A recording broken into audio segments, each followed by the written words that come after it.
or my hands from yarn. I knit every day of my life. I also do a lot of sewing. I'm a huge book collector. I love horror movies. And I spend a lot of time just absorbing media and knitting and keeping my own counsel. That's all of it. I'm going to take up keeping my own counsel at some point. I don't suspect I shall be very good at it. I have a bunch of hobbies.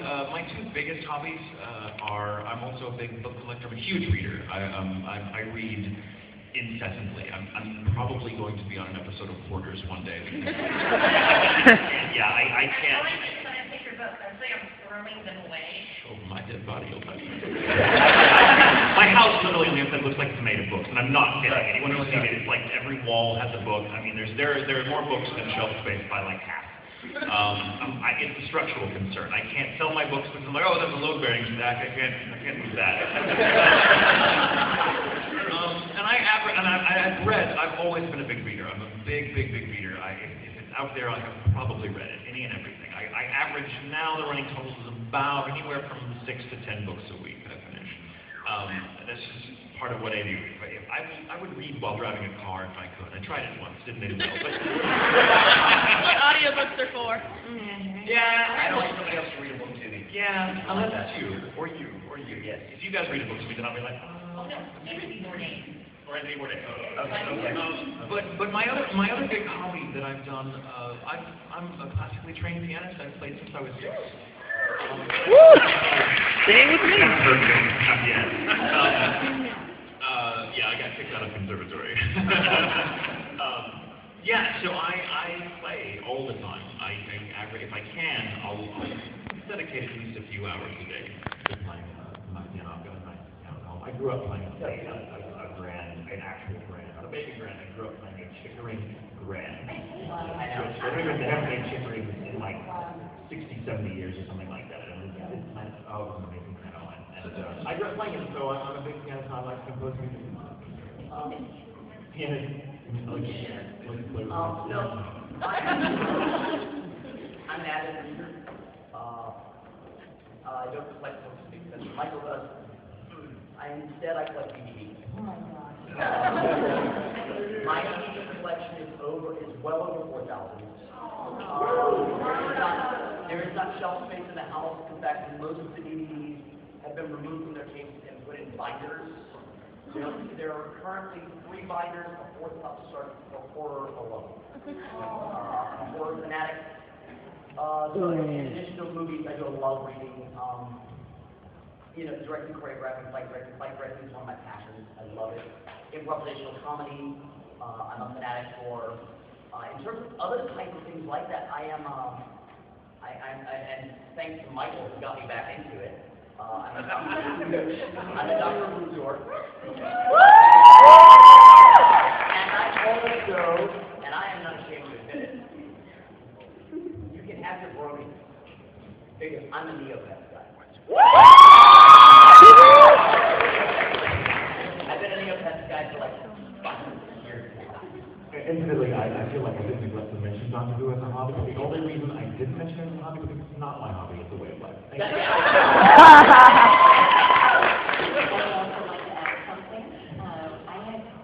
One of the first things I ever knitted was the 6-foot Tom Baker scarf, and I made a wonderful picture of myself modeling that. Wow. Anyway, if you give this guy a Doctor Who stuff and you try to take it back, Yes, it was awful. It was like trying to punch, like Dr. Ross does.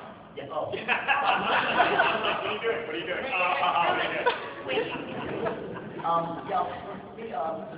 lot of my hobbies are film and performance related. And reading.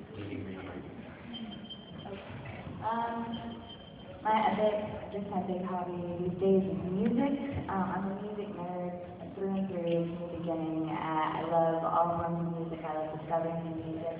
I'm currently taking lessons from my husband, learning how to play guitar. Which is, he's an amazing guitarist, but it's a really, any married people or people in relationships, it's the most bonding and separating activity you could possibly have with your partner, being taught something by them, because he's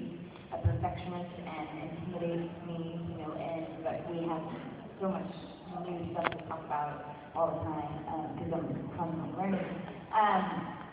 So I'm a big music nerd. I am in a band. I sing, all that good stuff. My husband would also say that I am a media nerd in general. Like, I like all forms of media. He calls me Carly Movies. Carly Movies instead of Carly Mosier. I'm Carly Movies because I watch movies all the time, whether they be awesome movies, like Academy Award winners, or be horror movies that are just awful and you wish you hadn't spent 2 hours watching them. But I do. I'm excited to watch movies and my husband thinks I'm crazy. I am a voracious reader, nothing like these two guys, but I do read a lot. I'm currently in a very autobiographical stage, so I'm reading a lot of history and stuff like that, reading a lot of Thomas Paine these days. So that's been an interesting thing. I'm constantly looking for something new to learn about. I'm very much into teaching myself the stuff that I refused to learn in college and high school.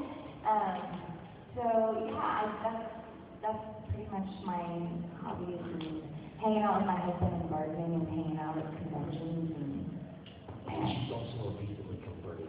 oh yeah.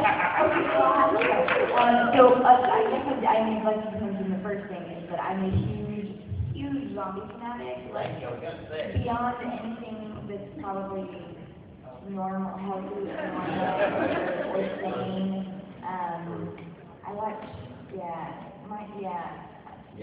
I watch the History Channel special on zombies every day. Like, really, I mean, that's really committing to your love of zombies right there. Because they really went for a stretch on the zombies. But recently, I have been a holdout for a long time on the documentary thing.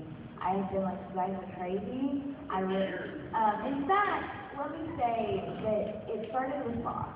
I was like, forget all you guys talking about Lost. It cannot possibly be that great of a show. I don't know why you guys think this show is so awesome. Stop it. Stop talking to me about it. I don't want to hear it. It's so popular, it can't possibly be good in my mind. I don't know why I think that was listening.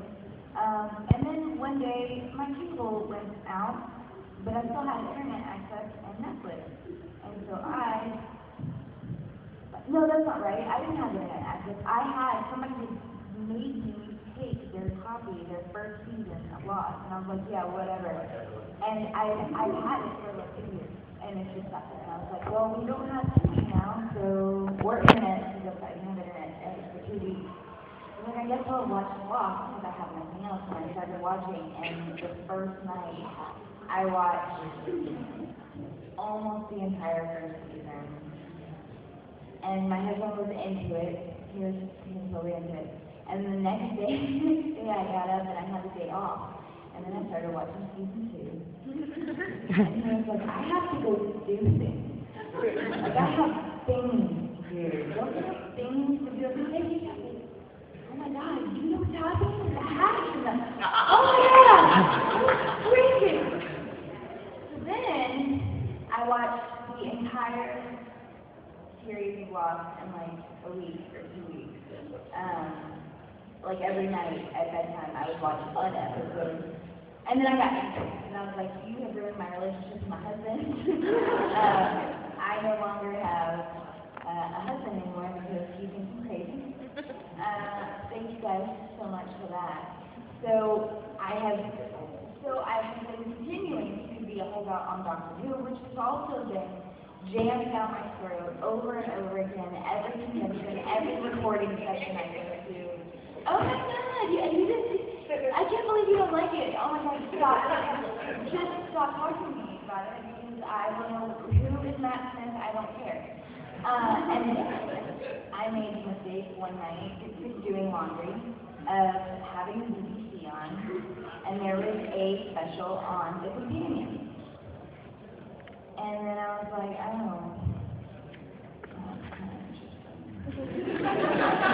And see, I had watched the episode in season 6 with the very first episode where the fake you know, with the guys that come in and you don't remember that you just saw them. Right. Thank you. Okay, so that was the first episode I'd seen, and then I was like, the special effects are kind of, so I was like, well, yeah, they're better now than they were fit, so I was like, whatever, this guy in a mask, and I don't know, but then I started thinking of the special, and I was like, okay, this is kind of cool, and then the very next day, they were having the marathon of Doctor Who season 6, and for some reason, I don't know, I thought, you know what, I'm going to DVR this whole season, and then one day, in the future, years from now, when I have nothing to watch, I will watch Doctor Who.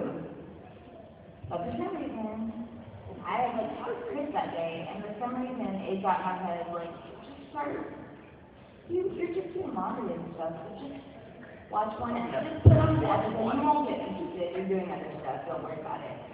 I watched the entire season, like, that weekend while I was cleaning my house. And then I watched season 5 on Netflix. And now I'm ready to go and watch season 1. And now I hate you all. And her husband once again. Oh, and my husband is like, my husband says, okay, I got it. That's good. He's really good. The rest of it's like, but he goes, okay, that's good. Like, at least I can get him to admit that. Yeah, I got a question for Mr. Aries. Yeah, now I'm totally addicted, and it sucks. It's like, I'm like, there's no more Doctor Who to win? There's 50 years for it. You have 50 years to catch up on. Stop bitching. I don't really go back to the 70s. Is it worth it? Is it worth it? Yes, is it worth it? Who are you talking to? Is it still relevant today? Yes. Is it Is it still relevant today? Only if you are an imaginative awesome person. I got a question for Mr. Aries. Okay, but hold on. Yeah, go ahead. Yeah, you mentioned you liked horror films, right?